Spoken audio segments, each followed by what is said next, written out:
little past the half hour, so I'll call the meeting to order.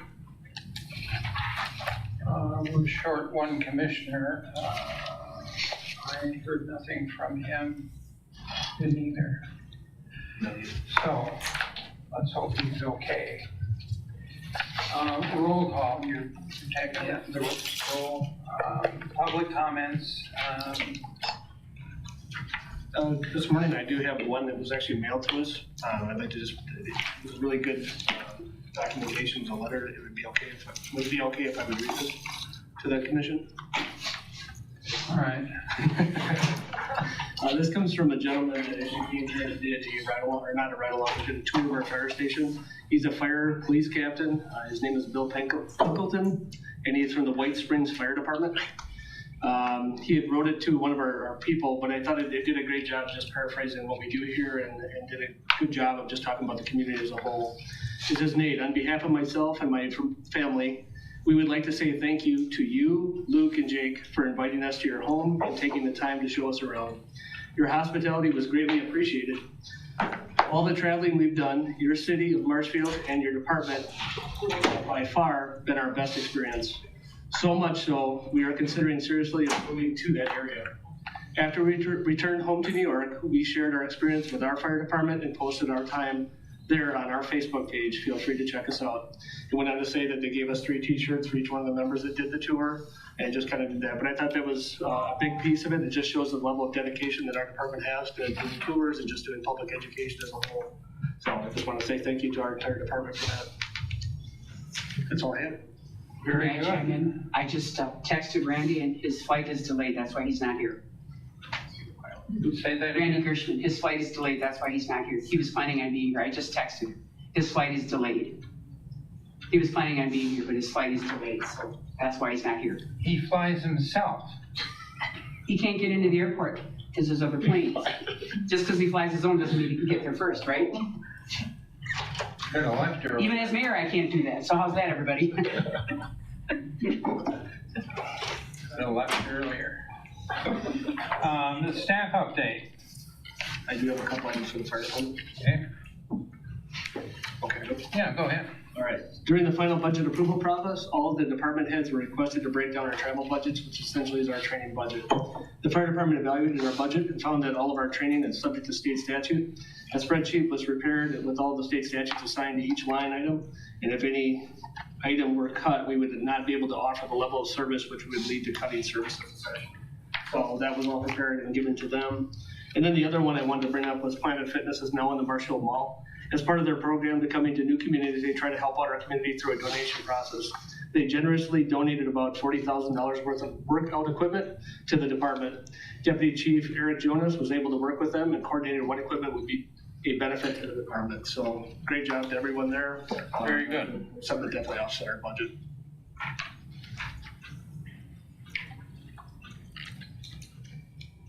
We have staff updates? Do you have any? Yeah, actually I'd like to talk about budget. We had the budget that you guys approved last July, was for the most part intact. However, there were some changes. Some of those changes were on the top side of the budget. We had an adjustment to our HSA and also an adjustment for the increase in pay that we had after the staff study. So that was adjusted from that approved budget. We had an officer apply for a grant for a psychological counseling, Derek Iverson, and we were awarded that grant. So we were, that was through the opioid relief monies that are available. And so we did get that covered, which was awesome. We went through our operating supplies in our budget and wanted to, again, just take another look at it to see if there was anything that we could maybe postpone, or what we did find was the flock cameras. We had 4 in our proposed budget. We picked 4 because flock cameras, in order to start that program, they want a minimum of 4 cameras. After reaching back out with them, and they indicated that since Wood County and Marathon County both have flock cameras, that we could start out with 2. That saved about $5,000. It's about $2,500 a camera. So we cut back to 2. And then we would look to add the other 2 next year to have a good coverage of flock cameras. We also had a sniper scope that we were going to replace. The scope that we have now is getting aged, and that's not a tool that you want to push off too long. We do test that rifle every month. It has been holding a 0 very well. We figure that we can hold off for a year for that scope. It's about $2,000. We're going to continue to test it every month. If there's any fluctuation in its accuracy, though, we're going to replace it and find the money someplace else. But we're confident we can hold off another year. So we were able to make some adjustments to help with the city's position as far as finance, and it didn't really affect our services with that. So I wanted to update the commission on that. Chief, could you explain to the people that might be watching what those cameras are? Flock camera is it's a subscription that you buy, and they're like an AI camera. So we can put these cameras. Usually, we put them at the entrances of your city.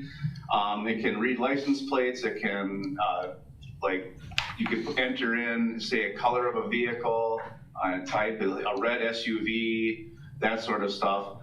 And so what it'll do is if we have a crime, or if we have a missing person or anything like that, and we say, maybe there's a silver alert that they were known to be leaving in a red SUV with this license plate, we can enter that into the system. That any jurisdiction has flock cameras on their highways or whatever, if it picks up on that vehicle, will flag us, and then we can get law enforcement over that way. So for missing people, crimes, anytime that you're looking for a particular vehicle, those flock cameras will pick it up. So they're awesome. That's all I've got. Okay, thank you both.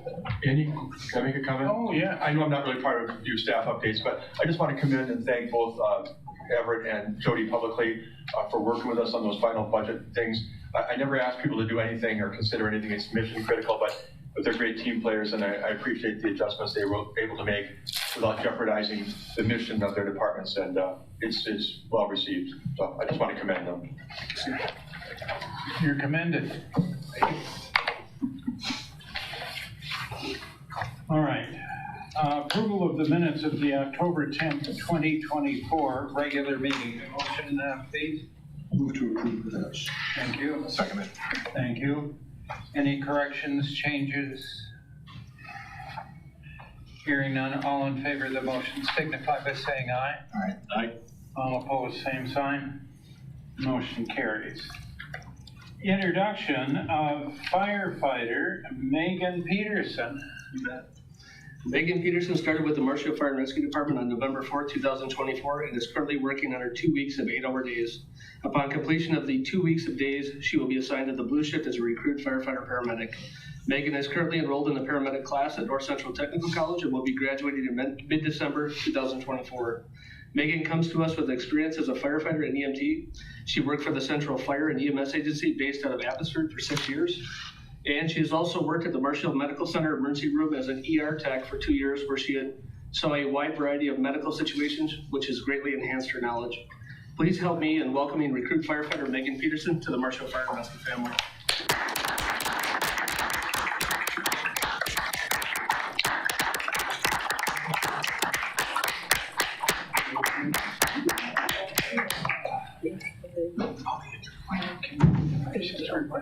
Thank you. Welcome. Thank you. Welcome, Megan. Thank you. Good morning. Thank you. Welcome, Megan. Megan, we're glad you're here and part of the group. And Thank you. good luck with everything. Thank you. You worked in the emergency room? Yes. Why don't I know you?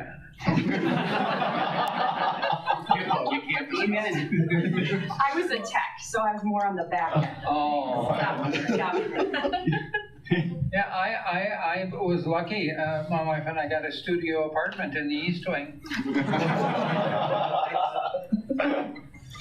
Spend more time there than you do anywhere else. Fire service, law enforcement, news updates. Thank you all for coming. You can stay if you want.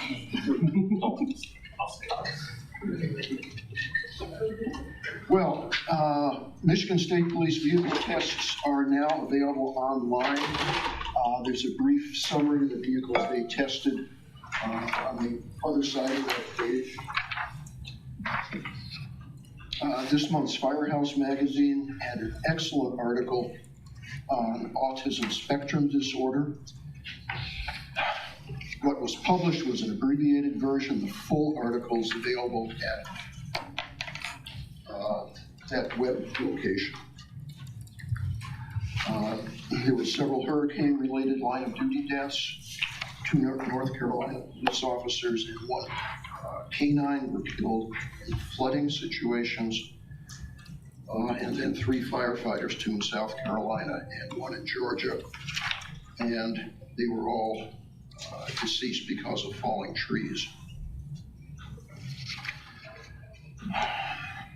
Traffic incidents, I've done these, I don't know, almost every month now. We have 3 Texas police officers assisting at a crash scene. They were struck, injured.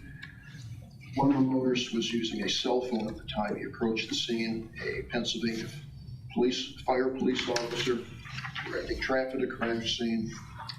And just in the last week, 2 Golden, Colorado officers, again, working at a crash scene, were struck by vehicles. There was 1 line of death.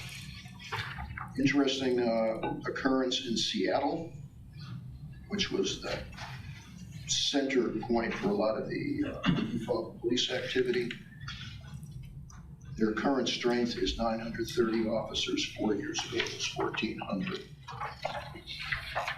Interestingly enough, the Seattle City Council authorized the police department to provide bonuses of up to $50,000 for lateral transfer officers, depending upon their unique qualifications.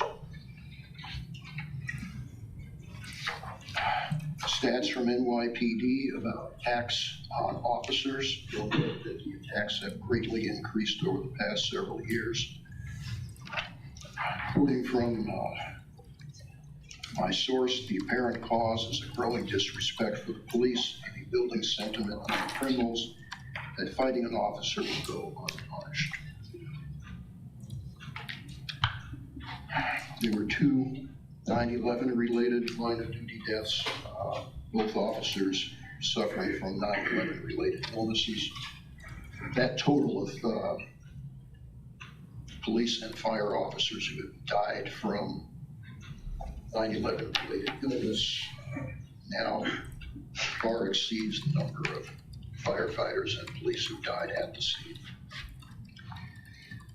This is the next item. This is the 3rd major city that has a fleet problem, as noted by one of their aldermen. This happens to be an alderman whose district lacked an aerial truck, which resulted in some adverse situations at a fire. The lack of investment in fleet has finally caught up with us. We've seen that in Buffalo, New York. We've seen that in Atlanta, Georgia, and some other cities. Thank you for the Finance Department and Steve's reference. Sacramento Fire District, which serves the area around Sacramento, California, the county area. They are seeking a 35-year, $460 million bond issue for new stations and new equipment.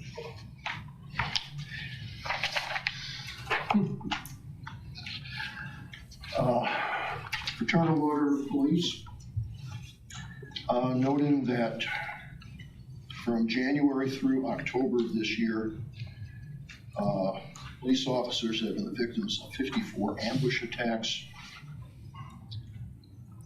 and there have been 15 line of duty deaths as a result. And so far this year, 301 officers have been shot, and there have been 43 fatalities because of those cases. I've got two articles, one about the MGM Grand Hotel fire, which happened to occur in November 1980, and this is also the anniversary of the Coconut Grove nightclub fire in Boston, which is 1942. Some interesting information there. I think, as our staff knows, fire sprinklers are important, and both of these situations had core sprinklers as well as large quantities of combustible material. The last item, and I've got these on pink cardboards next to Steve. You can pass those down for those who haven't seen them. I'm not going to go through the whole article because it deals with some uncouth language. But this is what I would reference as death by politician. Similar situation I mentioned, I think it was 2 meetings ago, about Connecticut State Trooper Aaron Pelletier and his hometown. Some of the council members made some unfortunate comments about the thin blue line flag. You can read that and make your own judgments. That's it on the updates. Thank you. Just as an aside, the MGM Grand Fire in Las Vegas, our ophthalmologist, who was a friend, and his wife were 2 of the 87 who died in that fire, leaving 2 small children. So that fire meant something personal, I feel like. It's a shame. Thank you. Anyway, fire service and law enforcement news updates. We've got that taken care of. So we go to presentation on, high visibility vests. We see all 4 of them. We see a yellow card below. Thank you for the presentation. Okay, I will continue. I overdid myself. You tend to. And black and green. Surprise! At the last meeting, we were going through some of the policies, and I had made some references to policy dealing with high visibility clothing at fire scenes. So I put together some information so the commission has a good idea of what these are all about. The color and reflective striping is, those standards are established by both OSHA and the American National Standards Institute, which is ANSI. There are 3 acceptable colors. We have up there the high visibility orange. You can see on the striping, we've got the high visibility yellow-green. There's also a fluorescent red. I've only seen that once. I think Steve had mentioned he had seen it once. It's a rare color. And of course, we have the reflective striping. A visibility requirement. The wearer must be, the word the standard uses, conspicuous at a minimum distance of 1,280 feet. Bill, I can't see that far. Well, With this vest, you could. I can and perhaps I should all wear vests then. Yeah, right. And I can attest to that distance. I was out walking yesterday morning, and I'm normally out between 5 and 6, so it's dark. And I'm in the bicycle lane approaching Arlington Street on Lincoln. I figure I'm about 100 feet from the corner. As a car had just turned by Weber's and was starting down the hill. And that's a considerable distance. He obviously picked me up quite readily because he hit his bright lights. You're visible at that distance, especially with the reflectors. Anyway, 3 classes, class 1, class 2, class 3. Class 1, it's basically like a hunting vest. Minimal reflective striping if it's there, and used for off-road or speeds less than 25 miles an hour. Class 2, traffic situations, speed suggested is 25 to 55 miles per hour for safety. And the two on the left or on the right, those are Class 2 vests. The orange color, one has got vertical and horizontal striping. The other one, same striping on the front, but it's got the X on the back rather than horizontal and verticals. There's a Class 3, which is the other two. Higher volume traffic and speeds greater than 50 miles per hour. In other words, highway vest. And then those are divided into 3 classifications, and I don't have anything. Police and special use have a whole different set of standards. Now, on the card that I've got there, each one of those squares is, what do they have? Is that 156 square inches? Yes. Yeah, each square that I've got up there is 156 square inches. So you can see, if you just took one of those squares, cut it, and put it out in your torso, that's giving a fair amount of high visibility surface. The Class 2 vest that I got on the right, they require a minimum of 775 square inches and 201 square inches of reflective surface. And on the Class 3, we're looking at 1,240 square inches, what they call background surface. So that's a fair amount. What I also did is I brought along 2 jackets.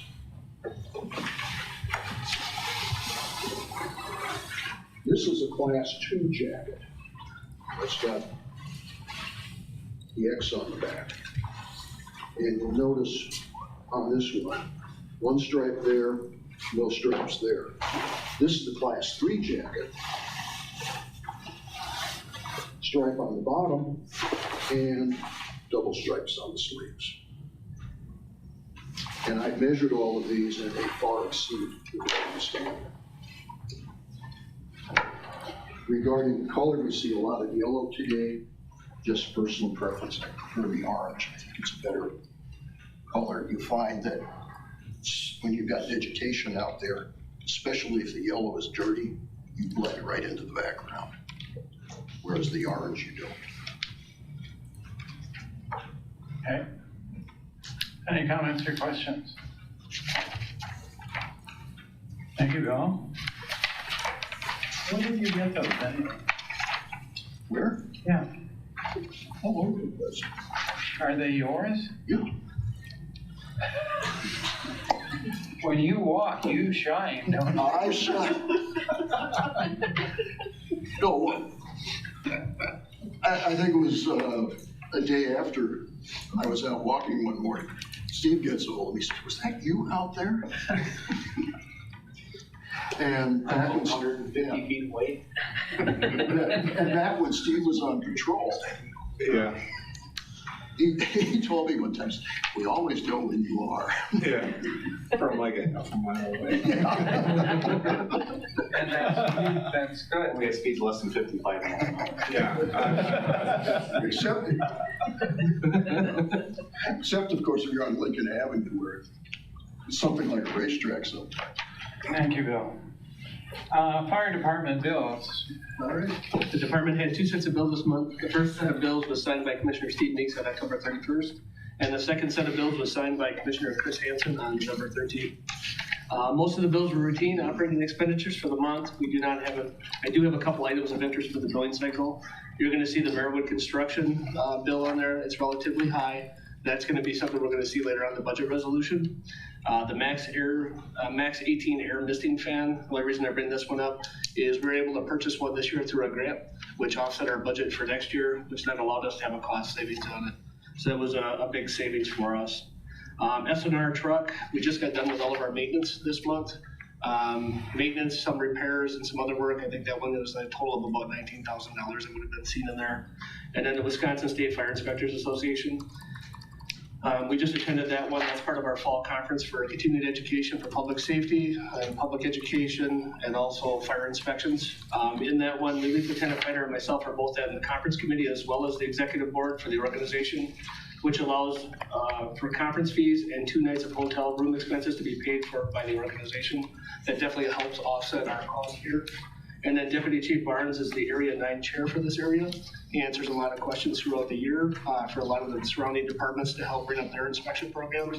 He also gets a discount there with 1 night hotel stay and also his conference paid. So that definitely helps us in the overall process of trying to make sure that our budgets are staying relatively low, and it helps us to continue moving that forward. Those are the items that stood out to me for further explanation. I'd be happy to answer any questions the commission may have. Questions, please. I have one.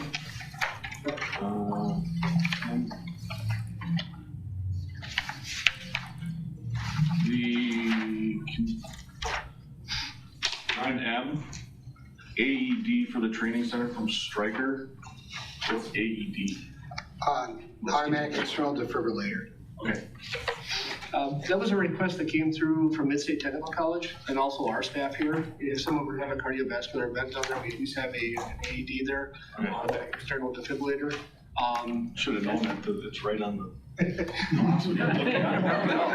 We'll gladly go through and answer any of those questions. When I was looking at the invoice, it didn't say anything about it, and The good thing with this, we're actually. it didn't jog my mind. The good thing with this particular program is we're actually gonna be partnering with the high school, and they're gonna be putting together pokers. We're gonna send a couple people out to help with that, and they're fire pokers, and they're gonna use that as part of their sales thing, but that also helps us to get into the high schools and kind of put together a possible recruitment for the future. So we've been trying to get in the high schools as much as we possibly can and tell them about our trade, and this is one good way to do it through a project. That project will then get sold, and that money will be donated back to the fire department, and it'll go towards that AED to offset the cost. That'll go back in the donation account. Awesome. So they're trying to partner with different members of the community. Thank you for the question. Not a problem. Do we have a motion to approve the fire department bills? Move to approve the bills. Second. We have a motion, we have a second. Any additional questions or comments? Hearing none, all in favor of the motion? What? Roll call. Oh, come on. Pinker? Yes. Meek? Yes. Hanson? Yes. Keo? Yes. Motion carries. Now it's police department bills, and I'll make a comment before you begin. When I went through the police department bills, there was one set that I think I marked 3 or 4 things, and I was thinking to myself, who signed this? That was me. I feel a little stupid. I look forward to your interpretation. You've got 2 sets of bills in your packet. One was just mentioned by Commissioner Keel, which was signed on October 30th. The other was signed yesterday by Commissioner Pinker. When I reviewed the bills, I didn't see anything that really stood out, but I'm certainly willing to answer any questions before your approval. That worries me a little bit. Any comments or questions about the police department bills? I have got one question, I guess it fits to both departments. On page 10D, down towards the bottom, Global Assets Integrated. You bought a Halligan tool, Yes. and I see it's almost $430. Yeah. How much have those things gone up in price? Well, I've only been here since 1998. This is our second one, so. Okay, so comparison. Yeah, I'm not sure what they are, but they are a useful tool for us. Right. We use them with our SRT, and it's kind of funny because we are a joint team with Wood County, as you guys know, and for some reason we acquired theirs, and so we had 2 in our rig for a while, and the guys were like, that's really handy, until they figured out one of them was Wood County's. So we had to give it back. So I said, well, maybe we should get another one if it was helpful. That reminds me, the fire department needs a Halligan.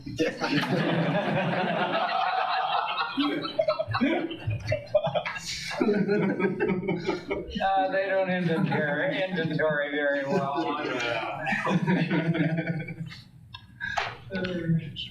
Any comments or questions beyond the one? I have one. Good. The radiator repair to squad 2096.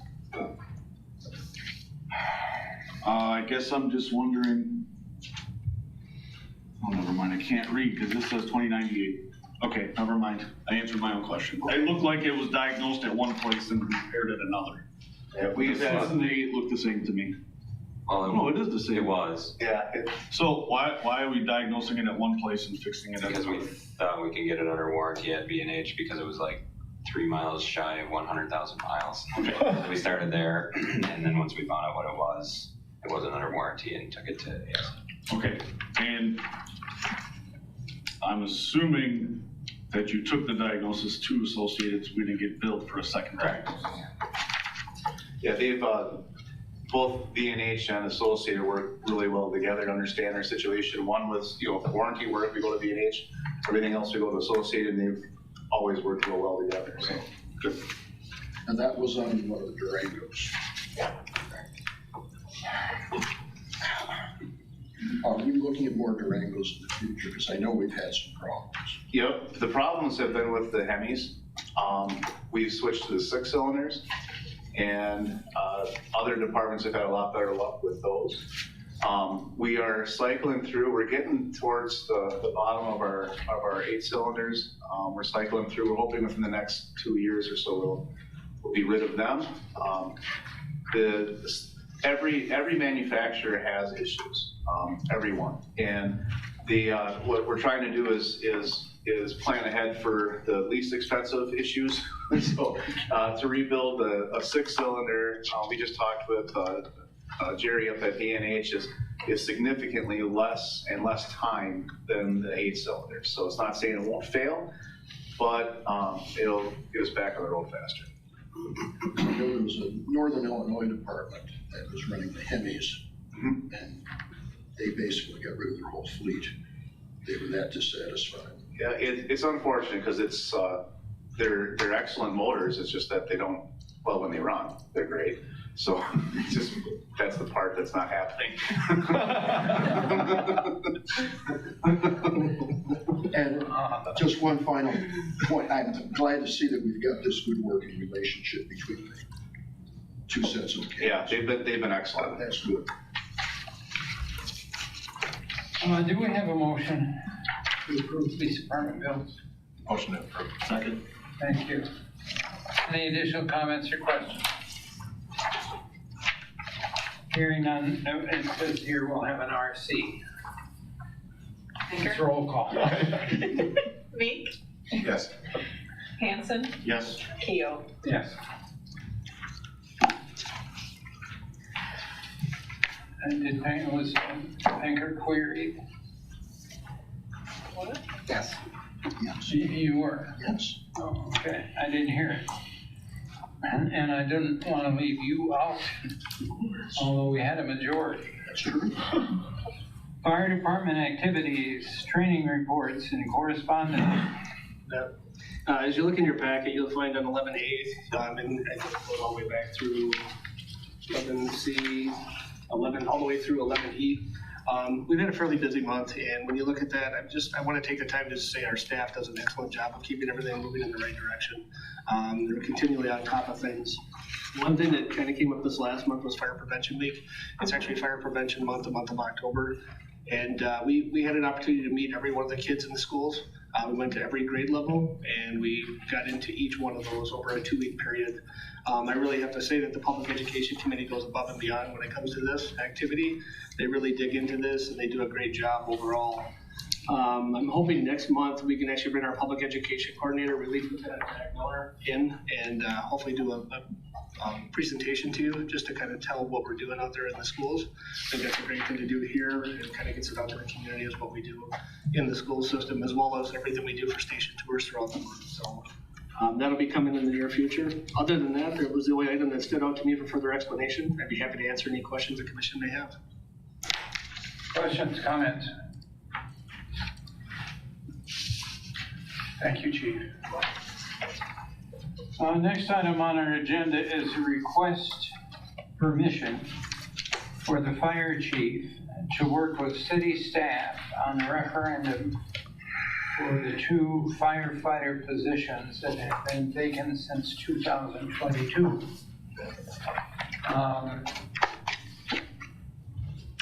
You want to speak to that? A few things to say, but you have something to say first, Glenn? No, you go ahead. Okay. First of all, this takes a small team to take care of all this, including city staff, including the entire department to take part of it. I know I'm the one taking it forward at this commission, that's what I meant to say, but it really truly takes the whole team to actually come together for this. The department, with the PFC's permission, placed the 2 personnel that were not replaced in 2022 in the 2025 budget. Due to many unforeseen factors, the budget was not able to support those 2 personnel. The department, as well as city staff, feel a referendum at the April 2025 election would be appropriate to create a funding source for these firefighter paramedic positions. The memo provided in the packet on pages 12A through 12F outlines the following items.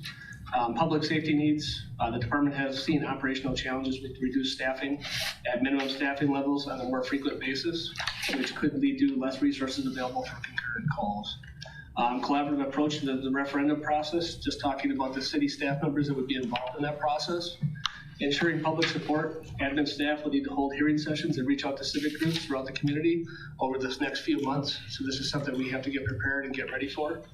Ensuring public support, strategic timing for the April 2025 election. This election, really there's nothing on this election as far as like major things. This referendum would be kind of the sole one on it. We thought in this process, probably doing 2 personnel versus going for a whole bunch like we did in the 2023 would be the better approach to do this. This would help us to get back to our numbers of staff in 2022, which would be 12 per shift. That's going to help us to operate the way we need to operate and would probably reduce some of the overtime. I can't tell you exactly how much because we don't know what kind of fires come in. We don't know how many ambulance calls we're going to get. It's hard to speculate on what overtime savings you could get on that particular thing. One year could be better than the next. And then I just want to go into the historic context and precedent. Some of the effects on the department since 2022 without staff. Operating with fewer staff heightens risk and makes it more difficult to ensure the safety of both the community and our firefighters. The last referendum in 2022, it asked a lot more and failed by a very small margin. So in my mind, this might be something that would be favorable for the community. Previous studies, most of the studies pointed towards additional staff and more infrastructure built out for more strategic response. If you look back to I believe it was 1971 when we studied this problem, we had 2 platoons at the department. We've since had 3 shifts. So we added an additional shift, and at that time, I think we had roughly 14 for those 2 platoons. We reduced that down. We went down to 10 per shift at that time. And then it also called for a 4-minute response time, so possibly an additional station and infrastructure at that time. So, I mean, there's a lot of stuff that goes back to the data that would be in there. The current data, since 2000, the department has had a substantial increase in call volume with only a slight increase in staff. In fact, we can say that we had a decrease in 2022 and we went back down to 11 per shift. So we actually saw a decrease still, and we did see a slight downtick in calls, so we want to make sure we're very observant of that. But that is also going to be a trend that we're going to see in the future. We will see the increase come back. And if you look over our statistical data over time, you will see that we've had slumps where we've gone down a little bit in call volume, and then it continues to increase over time. So the longevity of that is going to be an increase. I guess thank you for allowing me the opportunity to present the potential revenue source for the replacing the staff that were cut in 2022. I'm looking for direction on how the PFC would like the department to proceed. I would also respectfully request permission to allow the fire department staff to proceed with working with city staff as outlined. I'd be happy to answer any questions you may have in regards to this referendum. In addition, Steve Barg is here to answer any questions you may have. City clerk is here as well, Jessica Schifferl, to answer any questions you may have. And finance department, Jordan Munger, is also here if you have any questions for them. So we'd be happy to answer any questions you may have. Questions of the chief or the city staff that are here? Comments from the city staff? Got a question. I saw you inhale, Steve. Well, I see Mr. Penk had his hand up too. Jessica, what's our timeline for referendum? If we don't have one in April, when is the next permissible? If you do not have this referendum question in April of 2025, your next opportunity is April of 2026 for the 2027 budget. You do not have any fall elections in 2025, and you are going to be very hard pressed to convince the city to pay for a special election. Now, I mean, statewide, we've seen a good success ratio on these. Stevens Point, theirs just passed 55% to 45%. That was my understanding, that was a 1 year. I think it's spaced over 3 years Or is that period, 3 years? or they're gonna put I'd have to look back into that, but I believe they're gonna try to put 9 on immediately. But in my mind, there's just not enough candidates out there, so I think that's gonna be a delayed process. Okay, okay, that's maybe why they're gonna say 1 year. 'Cause I've got some concerns locally. Obviously, the last time this was out there, it was basically a 49 plus 50 minus split. So it did come close.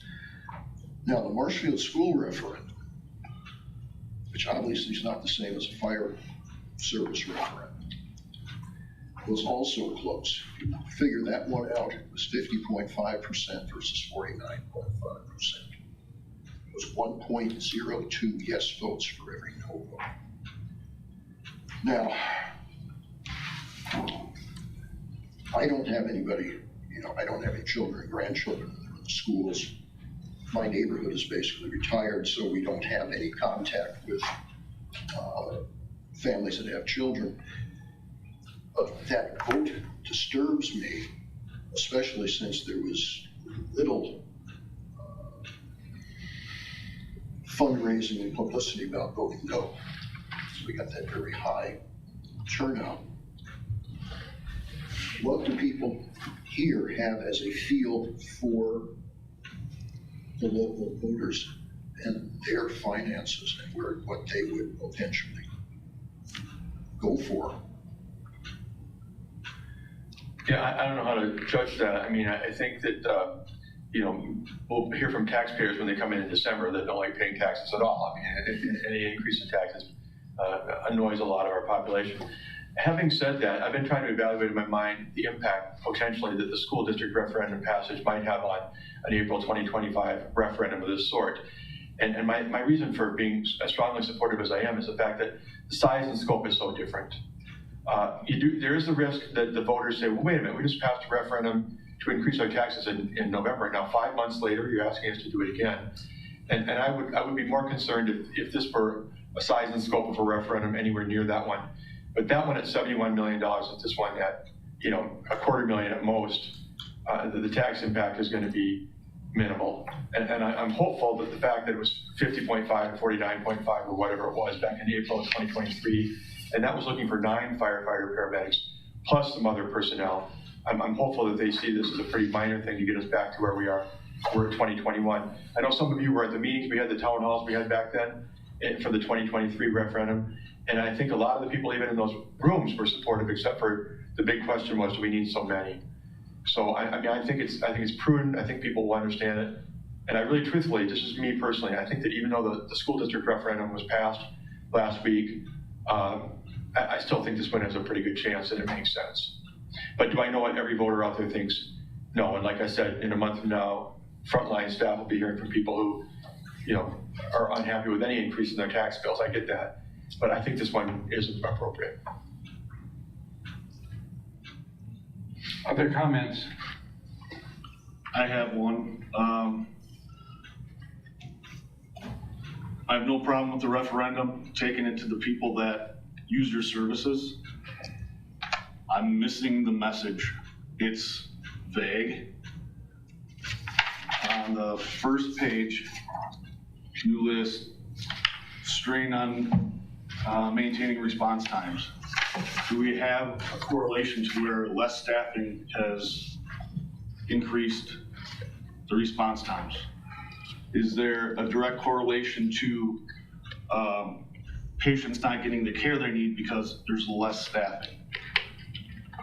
To just kind of say it without having any information to back it up, it's kind of like, well, we need these just because we want them. You know, good. I think this goes into a greater conversation, Chris, and this is something I haven't had an opportunity to really bring forward. This is something we're gonna bring forward to the common council in the not so distant future. There's a couple different things that go on along with this. Not only do we have a heightened EMS call or heightened calls over time, that is there. That's just a proven data factor. Those are data points we can show you and we can just bring out to the front. In addition to that, we have what we call NFPA 1710. That's a standard we use for fire department staffing and also response times. That NFPA 1710 standard actually outlines how many firefighters there should be there for a residential dwelling. It also outlines for a garden variety apartment.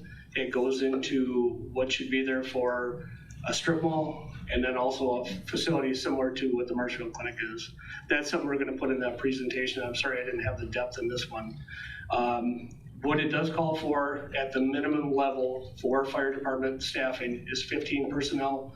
Unless you use a truck, then it's 17 personnel that would be on a fire scene. What that means is they're basically going back to 4 people per vehicle. It would be 2 apparatus as far as engine companies, 1 truck company. You'd have a chief's buggy, and that's what they're putting as far as the staffing part of it. What they did is they used the NIST study, which is the National Institute of Safety and Technology. That study actually digs in very deeply into how many personnel it took to effectively fight a fire. So what they're doing is they're saying there's 2 personnel versus 3 personnel versus 4 personnel inside a structure fire. They found that when you had 2 personnel, it was not nearly effective as it was when you had 3 and possibly 4 personnel going into an interior structure of a fire. So that being said, that actually helps to reduce the cost. And then this also goes into a further calculation, which is called our ISO rating, the Insurance Service Office. The Insurance Service Office does a great job of looking at a whole bunch of different details that the fire department has. Not only does it look at the fire department, it looks at fire department, the water department, and what it looks at is the overall encroaching, how much water supply we have, how it's able to be supplied, and then it looks at our dispatch center, and it shows how fast our dispatch can be taken in. So when that call comes in, how fast is it received, how fast is it dispatched, because every second counts. Today, in today's present climate, with a fire, with all of the materials that we put inside a structure, we do see an increase in fire volume very quickly. So within 2 minutes and 50 seconds, we could have a complete flame over condition inside one of these rooms. Especially in a couch where it's got a couch, TV, and all the plastics that we put inside there. So that's where the timeline comes in as far as making sure we've got reduced time.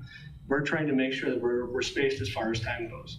So I'm sorry that this doesn't necessarily encapsulate all of that. I tried to do as much as I could to make it as smooth as far as just talking about the referendum, but I do see what you're saying. Right, so it's basically making a direct correlation to the staffing being the reason why we need to do these things. Definitely. And making it so that people understand exactly what you're trying to say. Because, you know, you look at the graphs and yep, there's more calls. And you guys are doing a fantastic job keeping up with all that. And they might just say, well, you guys are just really efficient, you can handle it. And so just trying to make sure that when they're in that voting booth, they understand a real reason. And being able to word it to them that people can understand.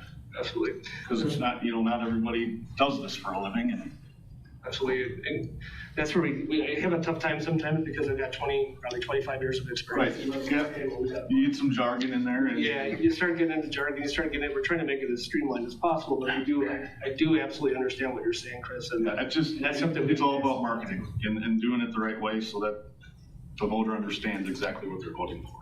In approximately 2 years, too, I would be remiss if I didn't tell you this. In approximately 2 years, they look to roll out the OSHA 1910.156 standard.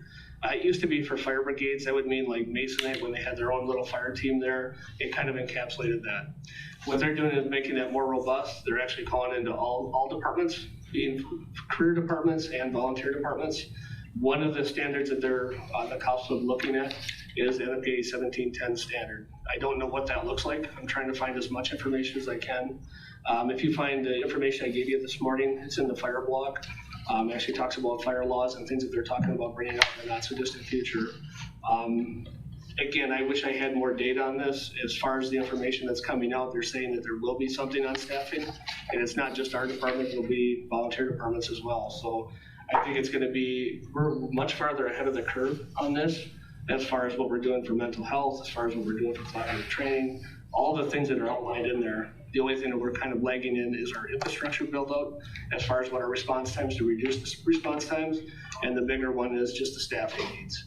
And I guess in some part of it, I did try to outline the different staffing needs, and I would gladly supply all of those different studies that have been done over the years. I'll gladly supply that in a packet for you to show you, even going back to 1971, they called for 15 people per shift at that time, which would be 45 total. And I understand it doesn't make, what it comes back to is that calculation of ISO standards, and then also looking at the NFPA 1710 standard. Did I answer your question, or did I? Yeah, I mean, I think we kind of are both in agreement of what we're looking for. Okay. Because we need it to be successful, and that's why I'm being a little critical about the messaging. I appreciate that. So, I think that's something that we can work on to be more clear as to a reason why. I think people need a concrete reason why. But I think if I can chime in for a second, I think the average person will understand, we're not even talking about explaining why there's an increased need for more services. We're literally saying to them, here's where we were in 2021. We've had some budget challenges and stuff. We're literally trying to get back to where we were in 2021. And I think, again, I'll say it one more time, as a person who was out there in the town hall meetings back in the day, I don't think that's gonna be a very difficult sell to get people to think, yeah, the demand for fire and EMS services is not going down. Has not gone down in the last 4 years. I'm hopeful that they would find support. I'll make a comment, and I think it's relevant. There was a refrigerator in the house when we bought it here in Marshfield. I don't know how old it was, but it wasn't new, and we've been in that house 20-some years, and it's the same refrigerator. If I went to Mittens to look at refrigerators, all of them are boxes that are cold inside. I mean, that's what a refrigerator is. But you know what they would sell me?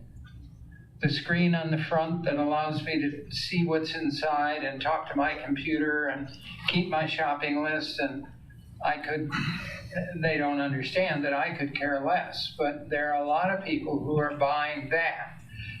A box that's cold inside isn't sufficient. I think hard data is helpful, but it's not what's going to sell somebody to vote one way or another.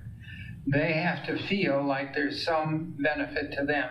I drive a car I shouldn't because it's more expensive than I ought to be able to afford. I know why I bought it, and it didn't have anything to, I could have bought a car that cost a third of the price that would do what this one does. But no, I had to have it worth 80. Well, if they put a star on a $30,000 car, I would have bought that, I suppose.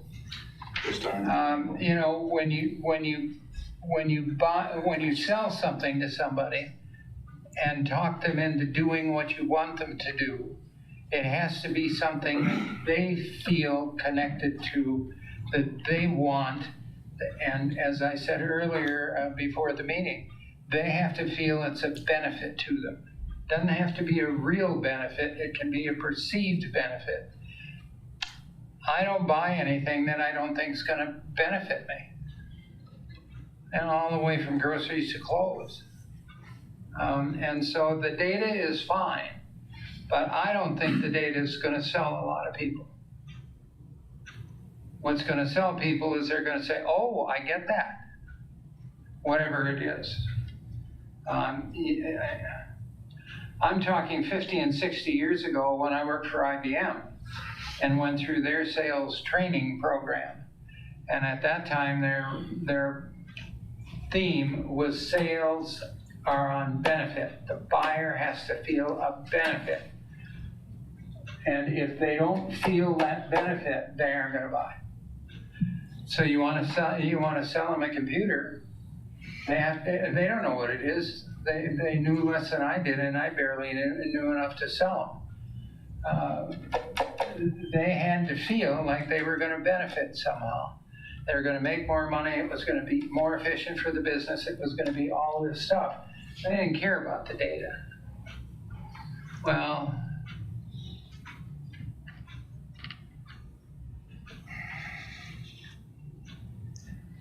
I made a sale to Century Insurance 55, 60 years ago. And that old building downtown, they had a room full of women who typed. And if there was one error, they had to start the page over. One error, and they had to start over. And they had trays, blank paper, completed typing, and typing that had to be, and they were paid based on the number of good keystrokes. So all of the strokes that were on those pages that had an error were subtracted from their pay. IBM sold them what was then called a magnetic tape selector typewriter, and we sold a raft of them. When you typed, if you made an error, you just backed up, and then the machine, based on a magnetic tape, typed the letter or typed the contract or whatever. That was so easy to sell because the benefit was so obvious. And somehow we've got to find a way to convince people that this is worth doing because I'm going to benefit from it. It's going to help me. But we'll work on that. What we need now is a motion, and do we need to go through this? In some ways, we could take this as an information item, that this is what you intend to do, and we could tell you, oh, that's a good idea, or we could tell you, no, I don't think that's so hot. What do you want? I believe that we would actually need a motion to move forward, to take it to city staff, because this has to go in front of common council. I believe on November 26th, 22nd. We're talking about the 26th. I would think if I were ever, especially, I want to have your blessing formally to bring this to the council and to move it forward. Oh, so, all right. Well, just to know, I mean, it's going to be important to the council that this body is supportive, so I think documenting that's not a bad thing. All right, let's go. Need a motion, need a second. Bill, go ahead. I move to direct the fire chief to go forward with whatever. Presenting information about a potential fire service referendum to the common council. Second. Steve seconds. We have a motion, a second. Any additional discussion? Hearing none, we'll have a roll call. Pinker. Yes. Meek. Yes. Hanson. Yes. Keo. Yes. The motion carries. Thank you for everyone's input. Request to approve budget resolution, repair truck. No one's. What do you want? Training center. Training center. Oh, I thought we had done that. Ready. Oh, yeah, all right. How about the training center? We're saying okay to that, right? Okay, unless you want to hear from me, I'd be happy to go with an okay. We've all read it. Okay. If you'd like me to go through a little bit of a presentation, I certainly can. Well, I know you rehearsed it, but we're gonna. Does anyone want to hear his presentation? Don't take this. Don't take my accent to mean that I don't. I'll hear it later. What the hell's wrong with you? I like to hear stuff. What's going on? All right, hurry up. I can certainly go through it. Good either way. Okay, sounds good.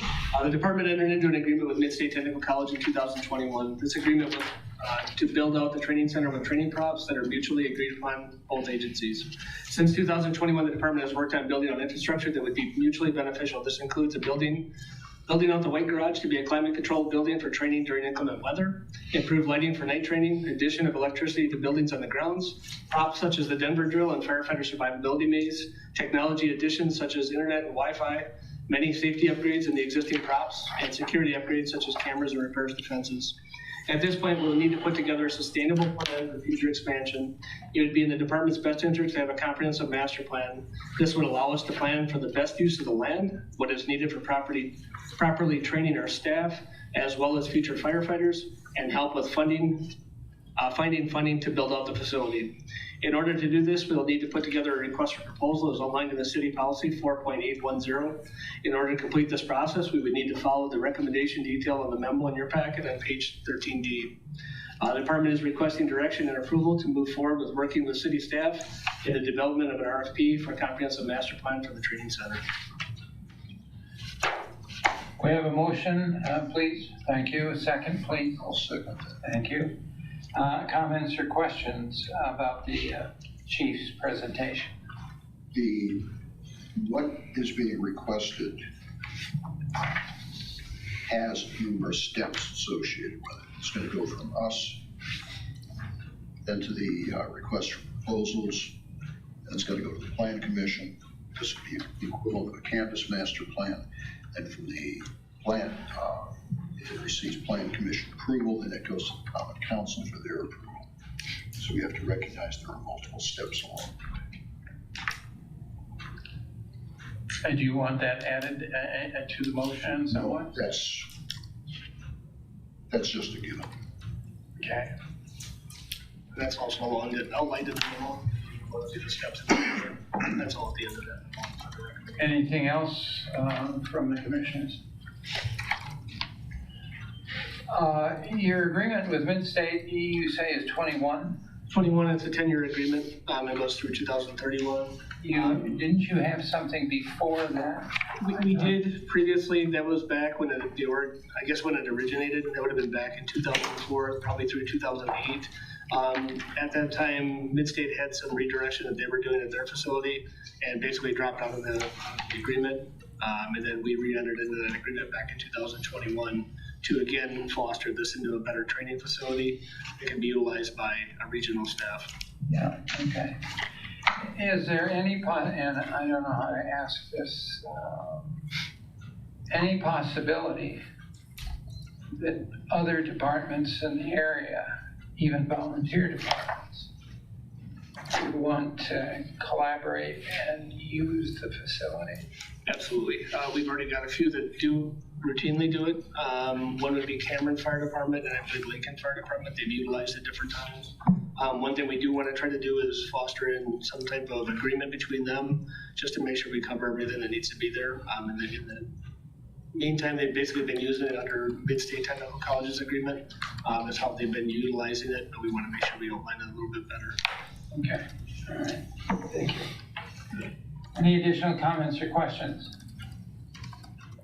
All in favor, or no, it's got to be a roll call. Baker. Yes. Yes. Hanson. Keel. Okay. Motion carries in any case.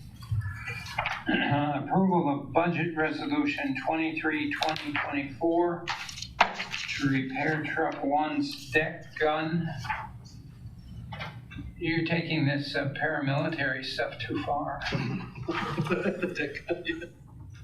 And repair the fire station's bay door. Now, is that the door that had plywood over it for a couple of months? Yep, it was our, yes. Okay. All right, just want to be sure. Have a motion to approve a budget resolution. Move to approve. Second. Thank you. Comments, questions? What's the make of that engine? Which engine? Truck. Truck one. The truck one that is going to be a Rosenbauer. Okay. That's the new one, newer one. New one in 2017, yes. Yeah, it had basically just, there was a little bit of water that got collected in there. It must have said it was on a seam and then it froze and basically pushed up the seals and created a problem for us. It was covered under insurance. We were able to take care of it then. Okay. Any other comments or questions? Roll call. Pinker, Yes. Meek, Yes.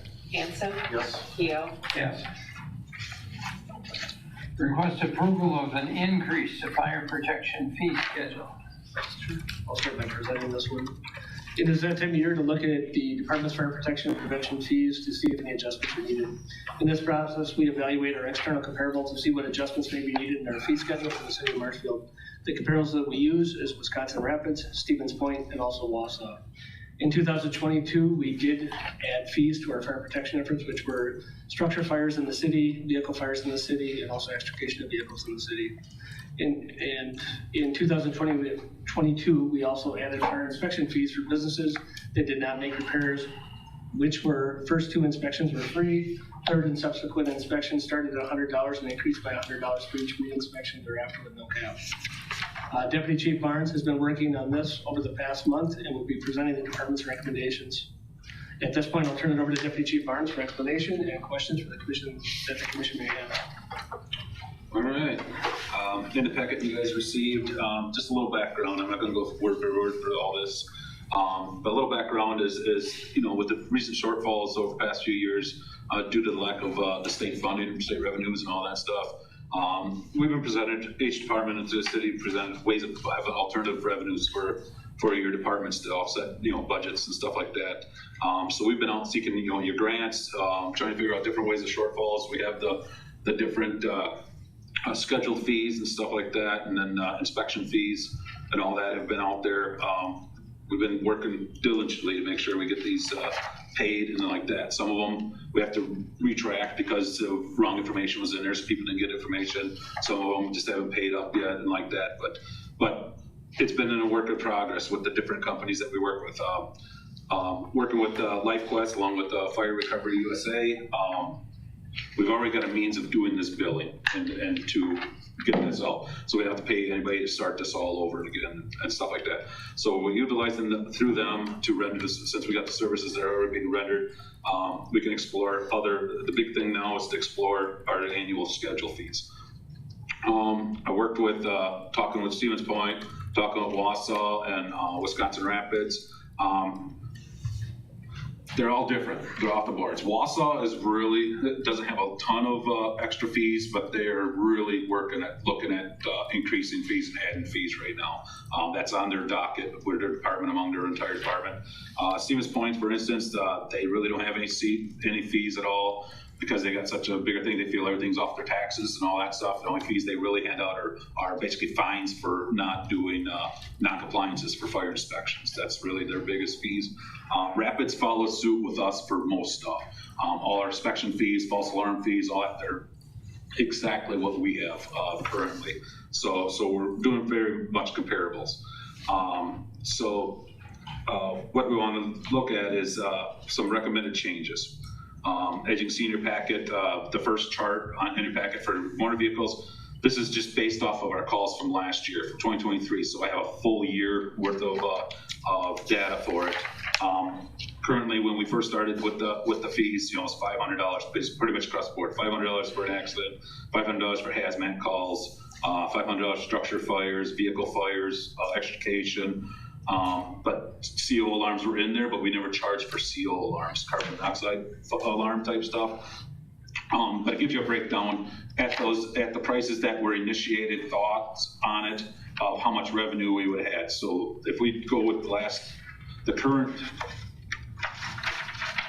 fees, we'd be looking at roughly around $33,600 just on those type fees of extra revenue each year. My proposal is the new proposal changes for just those. And I based this a lot of doing research with insurance companies and all that recently, is what kind of fees do insurance companies basically would pay out and stuff like that across the board. The difference is each insurance company is so different on what they pay, how they pay, stuff like that. But they said an average would be anywhere from $500 to $2,500 is what, that would be expenses for using equipment and, firefighting and stuff like that. Your townships, when you get in your township fire departments around us, they get paid when they go to structure fire, the host department per se, whatever department's that's their district. So they charge so much per truck, so much per hour, all that. They can charge for all that, where the mutual aid departments can't charge for that coming in, okay? So I just wanted to increase these fees a little bit. Just kind of tweak them a little bit because it would fall underneath that threshold that insurance companies are most likely going to pay this either way. So it's really nothing out of the property owner themselves. But what I'd like to see to go up to is like our motor vehicle accidents. I'll bump that from $500 up to $750, which would give us a revenue of just under $22,000 a year compared to the $500 range. Hazmat, majority of our hazmat calls are really directed in car accidents and stuff like that. That's where oil fluids and different chemicals, diesel fuel spills, stuff like that would come out. That would stay at that $500 mark. So that really doesn't increase. Structure fires, going from $500 up to $1,000 for any kind of structure fire. Vehicle fires, normal vehicle fires, I'd like to increase that from $500 up to $750. We don't get a lot of them. You know, last year we only had 9, but that increases up because you're taking 2 engine companies out of service and fighting this fire for up to an hour or so, roughly. By the time you get there, put the fire out, clean up, and get the tow truck there, get it hauled out of there, you know, wherever it's at. Extrication, we don't do a lot of extrication in the city. We can only base charge for what's inside the city limits. We can't charge for extrication outside of the city so much because that's already in contracts and stuff like that. And a lot of the rural departments have, you know, jaws and stuff like that, extrication equipment. So they're using their equipment instead of us using ours. But we'd stick at that $500 mark for that. 2 things I wanted to add. CO alarms, and that's for extended operations is how I'm putting it. So what happens is we want people to call when they have an issue with their CO alarm. We're not going to charge them to go there because their battery's chirping or because their alarm just went off, they want to have it checked and like that.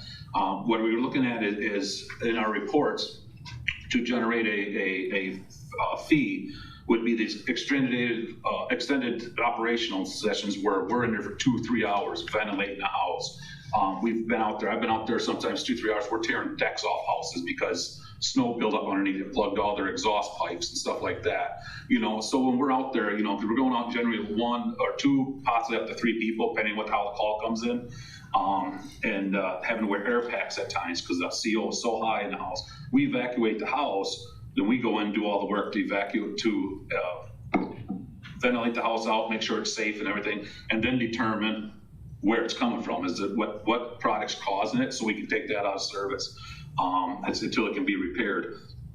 But you know, when you're out there at 2 in the morning for 2-3 hours, you got a whole engine company out of service. They're dedicated to have to fix that. And if another fire call comes, then we have nothing back here. So I'm just looking at putting a small fee of $100 on that, just to, you know, so we're getting something for all the extra work we're doing to get it to be safe. The other one, which is new, we haven't had one yet, it's bound to happen because they're becoming so popular, are electric vehicle fires. Electric vehicle fires, they have the problem with the lithium ion batteries having the thermal runaways and all that. We've had trainings here, we've talked to other people and stuff like that. They're basically looking at anywhere from 10 to 20,000 gallons of water just to cool that enough to put it out. They said basically it takes about 2 hours for that, if that thermal runaway takes off, to put that fire out. So a lot of them recommend, just let it burn because it's totaled anyway. Let it burn. It's the easiest way of putting the fire out. Once everything's burnt up, it can't burn anymore. How's that going to look sitting on a highway out here in the boulevard, leaving a car burn, and you're sitting there for 2 hours watching it burn? You know, so we're trying to offset. You know, we're taking 2 engines out of service. You're going to cost overtime because now anything else comes in. If we have minimum staff, we're only down 2 people left in the fire station. So we're trying to offset that by adding a $1,000 fee on those electric vehicles in case it's a full electric vehicle type fire. So those revenues, if we add them all together from last year's calls, we would jump from $33,600 from the $500 fees. With the new fees, would bump up to just over $50,000 of extra revenue that we'd drawn in.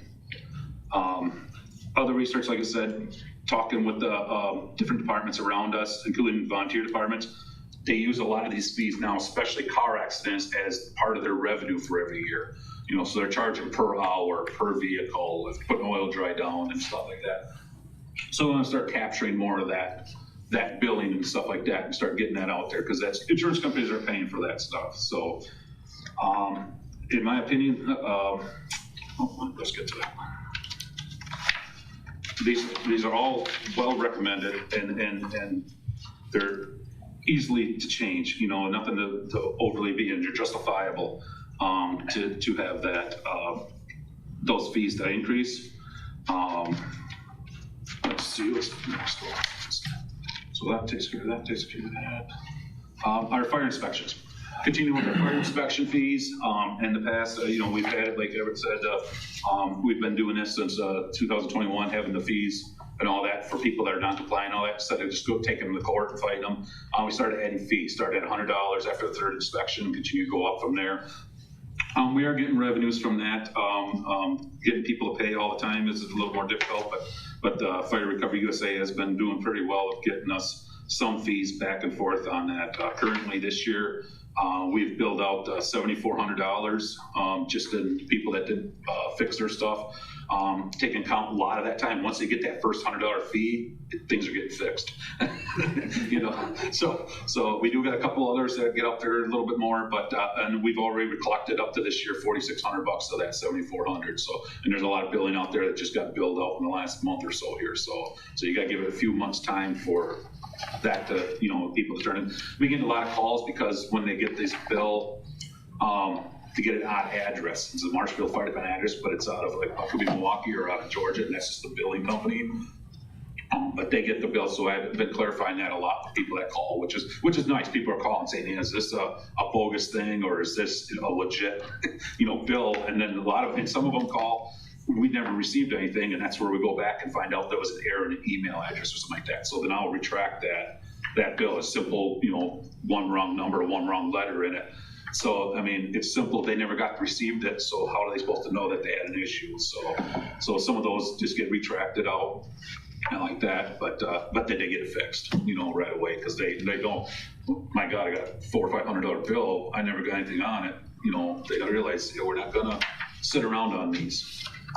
Using our comparables, like I said, for the re-inspects and the false alarms, really comparable to Rapids and like that, and Wausau also, they're a little different on their charges. They start a little lower, but they increase a lot faster, you know, where we just go up $100 each time.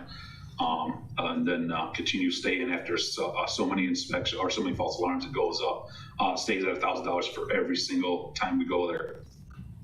Other scheduled fees that we're looking at, that we normally have out there, are our fire suppression system permits that we put out there for sprinkler alarms and stuff like that go into new buildings, new construction, or remodels, such as like Foremost Farms.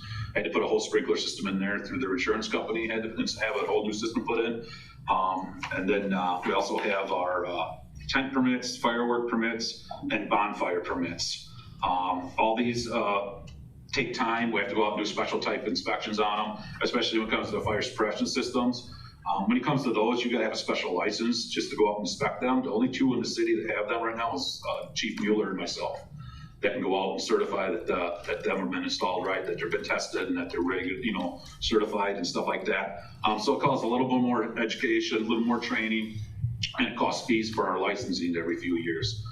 So we want to try to increase these slightly, not a huge amount, but we want to increase. I would like to see these also get increased slightly, just kind of offset the extra training we got to do, the fees that we got to pay for our licensing fees and stuff like that. So with those, if you go through your packet toward the end, they'll have a whole breakdown of everything, all the changes and stuff, such as your false alarms would remain the same. Our fire inspection fees would stay the same because it's already a set amount and it's working well for us. But the other suggested fees would be for our fire permits, such as suppression systems. Currently, we're at $225 to apply for a sprinkler alarm permit, with a resubmit of $125. I like to increase that to $250 and $150, just to kind of offset that a little bit more. Plus, with all the different stuff going on, increasing of everything else, you know, that they're not going to drop out for that minimum amount to go out and not put a sprinkler system in their buildings. Tent permits, And fireworks and bonfires, just across the board, we charge $75. I just want to make it an even $100. So it's just a straight up $25 extra fee, pays it off, lets us go out, because tent permits and all that, usually I'll go out, if we've got a tent permit that comes up, I'll go out, do the inspection quick, at some point in time, whenever it happens, come back in, gotta go in the computer and then put that all in, Revolve system, all that has been approved and stuff like that. So just a small increases in that side, and just recommending, these changes to be approved by the Police and Fire Commission, should we to get it onto the, to the Common Council to have that approved on the agenda, and then, we can have, manually get that all changed into the scheduling fees for next year. Thank you. Questions? Well, let's have a motion to approve the changes in fees. I'll motion to approve it. Second. We have a motion, we have a second, now we can talk about it. Any questions, any comments? Yes, I have a question. As you increase the fees. Point of order, point of order.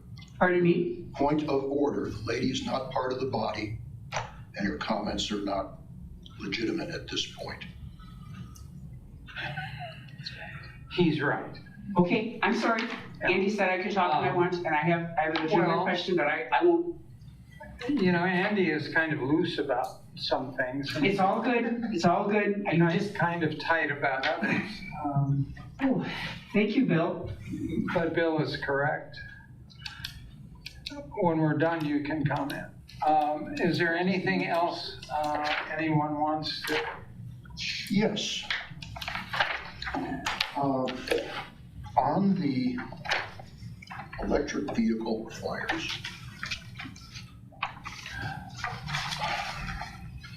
you're talking strictly automobiles and trucks, correct? Right. I believe we should have something in here,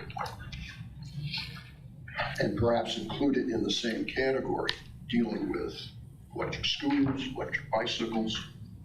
We know from other cities, those are some of the major causes of fires, frequently fatal fires. And so I believe somewhere along the line, they've got to be included with this.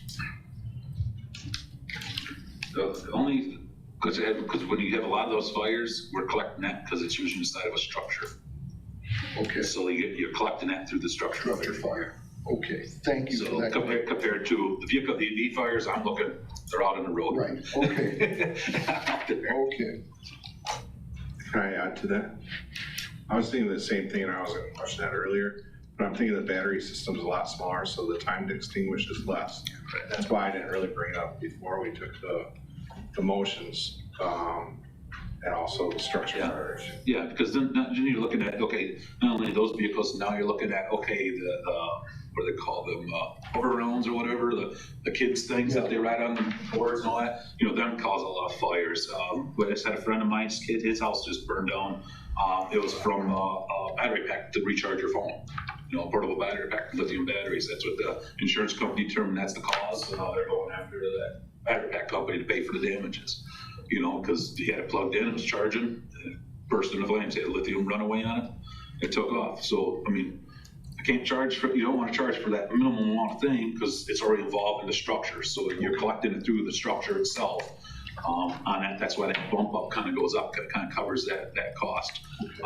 Something else in the future, I mean, we're looking at right now, what do we do about these, the chargers inside houses? They're putting in all these chargers and all that. So, you know, is that a big issue? Right now, I managed to just get a company that works with the installation of all these and all that. And we're going to have a training in the near future here. They're putting a whole class together for our Area 9 meetings that are coming up for the fire inspectors and all that, and start getting out there. Hoping I can draw him to come here and actually do our department itself, so all the officers and all that, how to deal with them. You know, and not only is the electric vehicle having the issues, but what if we have an issue just with the charging unit on fire? You know, how do we put that fire out? What's the best way of killing it? Unfortunately for us, utility departments and all that are requiring them to put a cutoff on the outside of the structures. So it does, you know, kill that power, because a 3-phase power going into these places. So, and hopefully we can get more and more. We managed to get a list of stuff that we tag, so we know where some of these are already through processes that we have. But there's a lot more vehicles out there than just 12 structures in the city of Marshfield. So hopefully we'll figure out different ways of avenues so we can kind of tag it. So not so much to point out these people have these vehicles, but when we get dispatched, we'll know, hey, there's an electric vehicle charger in this building. So we know when we get there, you know, we can cut power off, or if that vehicle could be in there and fire, you know, I mean, it may not be affecting the structure, but how are we gonna get that vehicle out of the structure so it don't affect the structure? Right. You know, so we're looking at other avenues of trying to figure that out yet. Anything else? Bill, you look like you might have something more. No, I'm fine now. No? Has the department looked at those things that they're selling now that you slide under a car that's on fire? There's a lot of that stuff out there. Yeah, we're looking at stuff. We're getting stuff. We have actually got different tow chains and like that.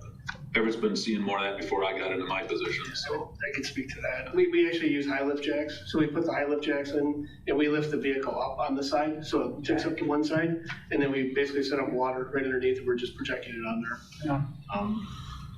I don't know where I saw that, but I think there are a lot of people trying to find ways to cool those things down. Right. I've looked at them, they're approximately $2,500. So we're trying to figure out whether that's a risk versus reward. Is there a need and can we use it? Do we have, who's got a A motion? motion and a second, we just need to vote on it. Any additional questions or comments? Okay, roll call. Baker. Pink. Yes. Kale. Motion carries. Thank you. Thank you.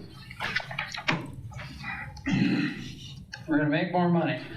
The only question I have is when you said from 30,000 to 50,000, is that 50,000 in addition to the 30, or is it on top of No, the 30? that's additional beyond that is what we're gonna make. That's the difference. You know, if we're at, stayed at the 500, we'd only be at 33,000. If we go to the new pricing, then it would bump up to 50-some thousand. Okay, that's good. And I'll make a quick comment, just so it's on the. It's been a very difficult year for the city in terms of their budget and paying for all that they're obligated to take care of. And as the budget was settled and the council voted, the police and fire departments came out extraordinarily well based on what I thought might happen. And I think the commission should somehow, maybe just by the television, thank the council for their consideration of public safety and support with the city budget. It's a tough time for the city, and they stood fast for public safety, police and fire. So anyway, review and approval of fire department policy and procedures. Can I take it that the stuff that I read, who wrote that? That was done by, obviously it got put into Lexipol from our regular policies. Once it went into Lexipol, it was reviewed by our policy and procedure committee. Once it was reviewed by the policy and procedure committee, that went to Commissioner Bill Banker. He went and put his review and notes on it. Those reviewed and changes, questions were answered, and then what changes were needed were also put in that. And you are seeing the revised revision of all of that in front of you today. All right. And basically, Lexipol supports what is in those policies and procedures. That is correct. Yep, Lexipol does a good job of that. And Relief Lieutenant Takis is here. He's actually the mastermind behind our Lexipol program. He does a lot of the stuff in there as far as making sure it's taken care of, keeps us all accountable. And at this point, I guess I'd let Paul kind of answer those questions for you as far as what it does for the legality. Yeah, so Lexipol it's a complicated program. Anytime there's a change to any Wisconsin state statute or federal laws that are mentioned in any of our policies, we get an update saying these have changed. We need to reflect those changes to those state laws or legislatures. And then we review them through there and then make the changes. So there is legal backing behind Lexipol, and it's constantly reviewed. The last time I talked with the Lexipol rep, I think it's reviewed almost on a monthly basis to make sure those are up to date. So, Question. The stuff that I read, was that written by you or your group or whatever, or is that Lexipol's language? so initially when our policies were presented to Lexipol, they took our policies and put them into their program in their format. There were some minor verbiage changes to those policies at that time. The changes that I'm bringing forward right now are changes that we have made and reviewed between the SOG committee and also Commissioner Pinker. Okay. And has Lexipol, do they read those changes and say, oh yeah, that's good? Yes, they do. Okay. So in effect, everything that you're asking us to approve has already been approved by Lexipol. It has been reviewed. Department's sake, we want your approval for those verbiage changes as well. Yeah, that's fine. Because if you're following the procedure, the pattern that I think you are, by the time it comes to us, it's had a pretty good stamp. And we don't have to talk about any of the language or the verbiage or the tenses or whatever. Sure. That's been handled, Yes. right? Is that the way you got it, Bill? Okay. Now, let me just add something to this. We have one policy here that I suggested a reorder section. If you look at that, that's the rapid intervention team policy. And you'll notice that's a lot of red material and reordered material in there. When I took a look at that, and Paul took a look and he thought about it for a while, and said, wait, I see what you're doing. There were some items that seemed to be out of sequence, so we've simply put those back into a more readable sequence. Now, on policy 320, down at the bottom, 320.7, that's on page 16.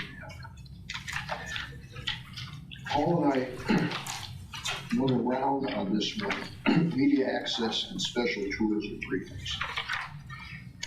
And it says authorized members of the media, city officials, local leaders were stricken, their representatives and other dignitaries. I think it's safe to say we were a little bit up in the air about how we should word that. So I tossed that out to the commission. Is that wording significant for you, sufficient for you, or should we be changing some of those words? For instance, city officials, keep in local leaders, or civic leaders, business leaders, whatever. And then visiting dignitaries. I think we went rounded that for about 5 or 10 minutes and trying to figure out what do you mean by visiting dignitary. So if you guys have input on this one, this is, like I told Paul, the suggestions I made, you can slice and dice those however you wish if you want to see changes on those. But that's, of the ones we went through, that's the one that... What you're asking for is the last of that page. 320.7, and it would basically be the first line and the next two words. Yeah. Do you have any thoughts on that? What page number? Is it like 16A? 16F. I'm sorry.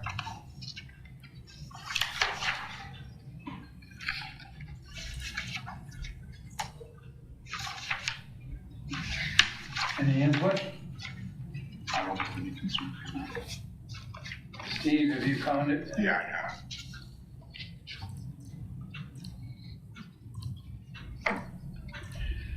And I suspect visiting dignitary is the kind of thing you see on television where there's something happen and the governor comes.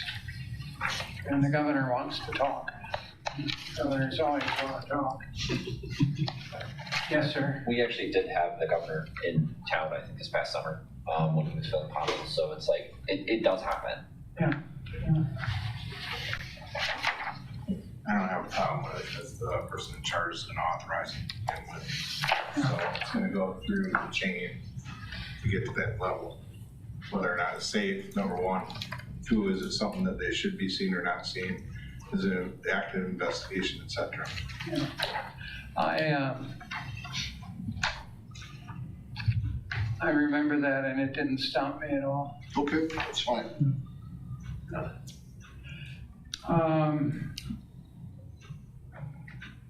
Any other comments or questions? Bill, have you got anything more you want to share? No. Okay. Good. I just one. Yes, sir. I really appreciate Commissioner Pinker being able to come in, take these, and actually analyze those. That really helped us to kind of see where the commission is coming from on some things, and it actually allowed us to get that taken care of ahead of time. So sincerely appreciate all your help on that, Bill. Again, Paul, really appreciate all of your work and hard work on this. Yeah. You know, it's boring and all that sort of stuff, but it's the playbook for the organization and it's important. You know, it's like the playbook for the Packers, you get a hold of that. Now, do we have a motion? I don't know what we're doing. We don't have a motion. A motion to approve. Make a motion to second it. Okay, we have a motion, we have a second. Have you got anything you'd like to share? No, I don't really have anything up further, than the changes that we've made. Okay, that's fine. That's fine. I appreciate Bill coming in, meeting with me multiple times to go over these, and it's made the process a lot smoother. Bill is really good at that kind of stuff. No, he really is. Yes. All right, any comments or questions in addition to what we've had? Hearing none, roll call, please. Pinker. Yes. Meek. Yes. Hanson. Yes. Keel. Yes. Thank you. Thank you. Police Department activities, training reports, and correspondence. It's 10 after 9. Hurry up. You guys are still here? Excellent presentation, Joe. In review of the activities, You don't we like were, your job, do you? I mean, we could have gotten breakfast.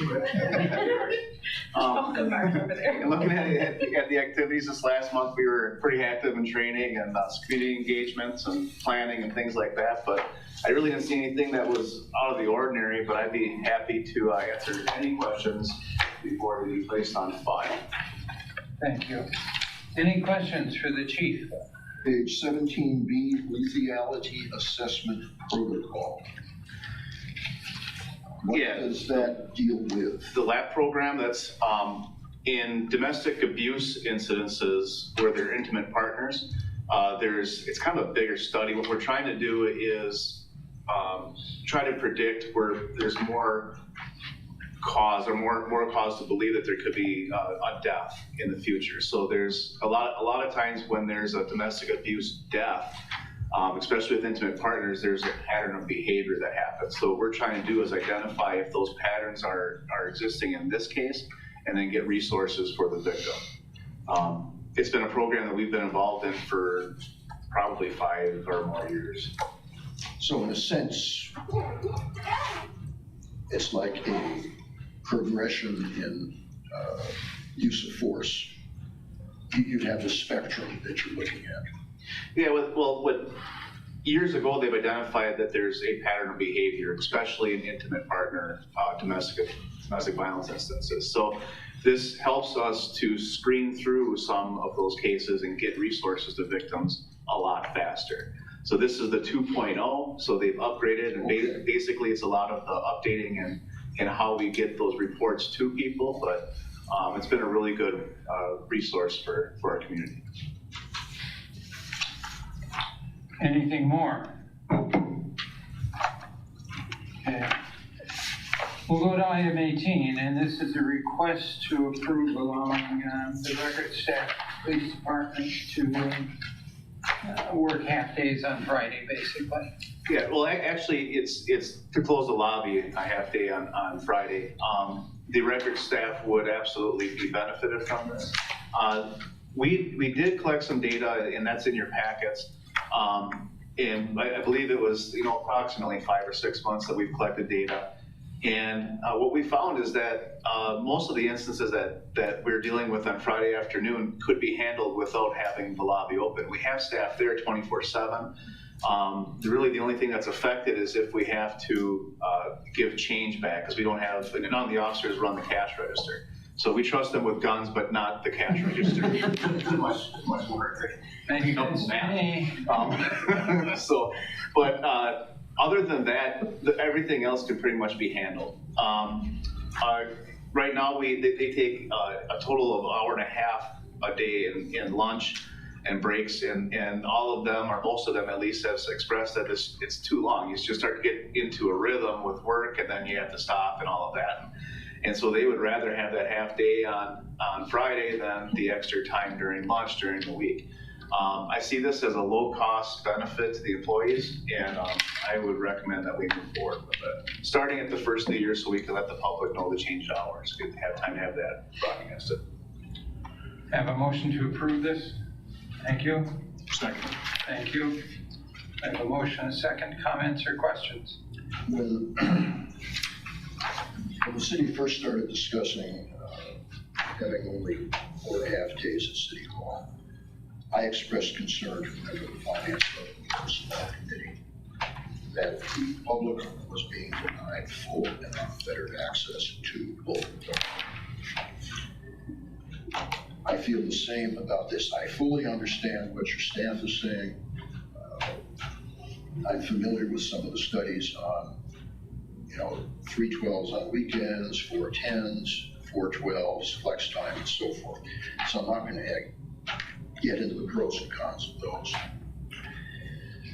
I feel the same way on this, that full and unfettered access, even though we have somebody in the station, is being provided to the public. On Monday afternoon, at about 5:05, a local business owner contacted me in a somewhat animated discussion, which I had about 20% input. This business owner expressed the same thing that I just mentioned. I say extremely more animated, figure where that goes. I'm not going to back off the position I expressed to the person who's on finance, budget, and personnel. I appreciate the input, and I understand where they're coming from, but I will not support this. Okay. Any other comments or questions?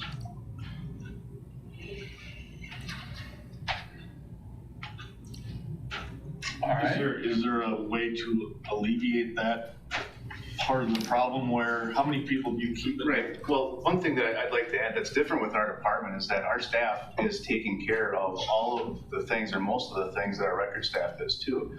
The same argument can be made, well, why aren't we open on weekends? Why aren't we open past 5?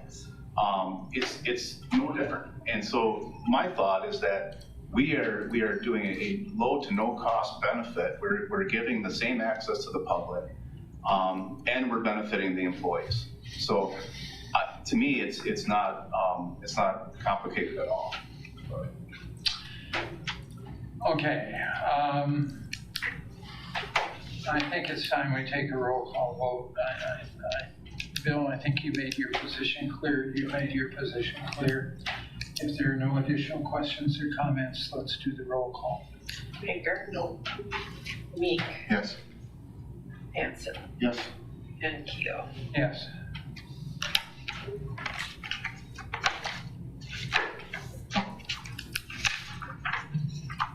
And thank you, Bill, because we should once in a while have some no votes. That concludes the agenda. Are there items for future meetings that we need to keep track of now? Did we have a visit from the Officer Clue in the new puppy? He's a night shift, it's gonna. Oh, it's night shift, be overtime. But, a quick update with that, I guess, is that I'm pretty sure that every day he's worked, he's got a drug arrest. Wow, amazing, so, I don't know. Good investment. He's uncharted territories at night, so. If there's nothing in addition, I'll call the meeting adjourned.